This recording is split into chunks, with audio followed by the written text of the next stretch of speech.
ആഗ്രഹിക്കുന്ന മക്കളാണെന്നുണ്ടെങ്കിൽ നമ്മൾ എയിം ചെയ്യേണ്ടത് ഏറ്റവും ടോപ്പ് ആയിട്ടുള്ള ടെക്നിക്കൽ ഇൻസ്റ്റിറ്റ്യൂട്ട്സ് തന്നെയാണല്ലേ. സോ JEE എക്സാം എഴുതി കഴിഞ്ഞാൽ നിങ്ങൾക്കറിയാം നമുക്ക് കിട്ടാൻ വേണ്ടി പോകുന്നത് one of the top technical institutes ആയിട്ടുള്ള IITs, NITs, IIITs, GIFTs ആണ്. അപ്പോൾ ഈ ഒരു വീഡിയോയിൽ നമ്മൾ ഇതല്ലാതെ ഇന്ത്യയിലെ തന്നെ ടോപ്പ് ആയിട്ടുള്ള പ്രൈവറ്റ് ഇൻസ്റ്റിറ്റ്യൂട്ട്സ് ഉണ്ട്, അതായത് പ്രൈവറ്റ് എഞ്ചിനീയറിംഗ് കോളേജുകൾ ഉണ്ട്. നല്ല പ്ലേസ്മെൻറ്റോട് കൂടെ നിങ്ങൾക്ക് കരിയർ അടിപൊളിയായിട്ട് ബിൽഡ് ചെയ്തെടുക്കാൻ വേണ്ടി പറ്റുന്ന കുറച്ച് നിങ്ങൾ അറിയാത്ത എഞ്ചിനീയറിംഗ് കോളേജുകളെയാണ് ഞാൻ പരിചയപ്പെടുത്താൻ വേണ്ടി പോകുന്നത്. സോ ഈ ഒരു വീഡിയോ നിങ്ങൾ മുഴുവനായിട്ട് കാണുക. എഞ്ചിനീയറിംഗ് ആസ്പിറൻസ് ആയിട്ടുള്ള നിങ്ങളുടെ ഫ്രണ്ട്സിന് എല്ലാവർക്കും ഒന്ന് ഷെയർ ചെയ്ത് കൊടുക്കാം.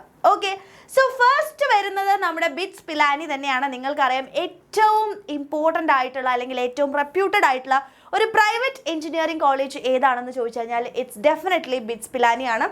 അപ്പോൾ ബിറ്റ്സ് പിലാനിയുടെ NIRF റാങ്കിങ് 29th ആണ്. ആൻഡ് ഇവിടേക്ക് നിങ്ങൾക്ക് അഡ്മിഷൻസ് നേടിയെടുക്കണം എന്നുണ്ടെങ്കിൽ നിങ്ങൾ ക്ലിയർ ചെയ്യേണ്ടത് നമ്മുടെ BITSAT എക്സാം ആണ്. അതായത് ബിറ്റ്സ് പിലാനിലേക്കുള്ള ഡയറക്റ്റ് എൻട്രൻസ് എക്സാമിനേഷൻ ആണ് BITSAT. സോ നിങ്ങൾ അതാണ് ക്ലിയർ ചെയ്യേണ്ടത് കേട്ടോ.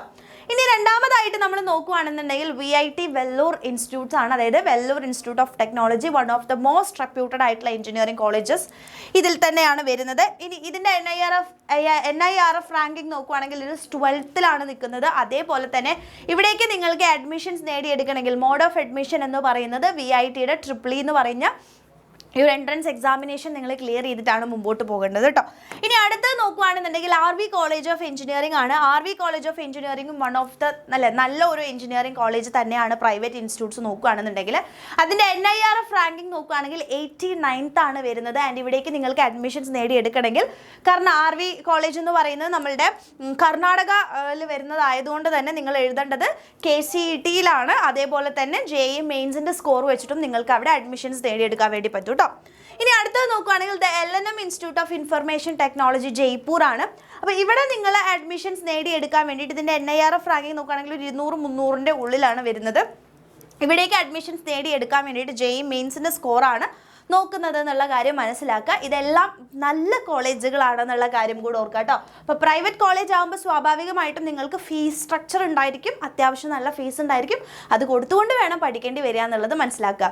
നെക്സ്റ്റ് ആണ് Thapar university. Thapar university one of the expensive ആയിട്ടുള്ള കോളേജുകളിൽ ഒന്നാണ്. അതിൻ്റെ NIRF റാങ്കിങ് നോക്കുകയാണെങ്കിൽ 28th ആണ് വരുന്നത്. ഇവിടേക്കുള്ള അഡ്മിഷൻസ് എന്ന് പറയുന്നത് JEE മെയിൻസ് ത്രൂ ആണ് നടക്കുന്നത് എന്നുള്ളതൊന്ന് ഓർത്തിരിക്കുക.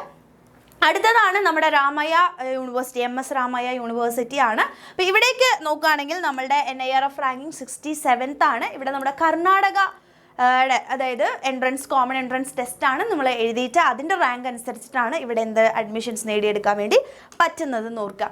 ഇനി അടുത്തത് നോക്കുകയാണെങ്കിൽ DIICT നമ്മളുടെ ഗാന്ധിനഗർ ആണ്. അതായത് ധീരുഭായ് അംബാനിയുടെ കോളേജാണ്. ദിസ് വൺ ഓഫ് ദ നല്ല എന്താ പറയുക വൺ ഓഫ് ദ റെപ്യൂട്ടഡ് ആയിട്ടുള്ള ഒരു പ്രൈവറ്റ് എഞ്ചിനീയറിംഗ് കോളേജ് തന്നെയാണ്. ഇവിടെ നിങ്ങൾ മെറിറ്റ് വഴി കയറുകയാണെന്നുണ്ടെങ്കിൽ ഫീസ് സ്ട്രക്ചറൊക്കെ അത്യാവശ്യം കുറവ് തന്നെയാണ് കേട്ടോ.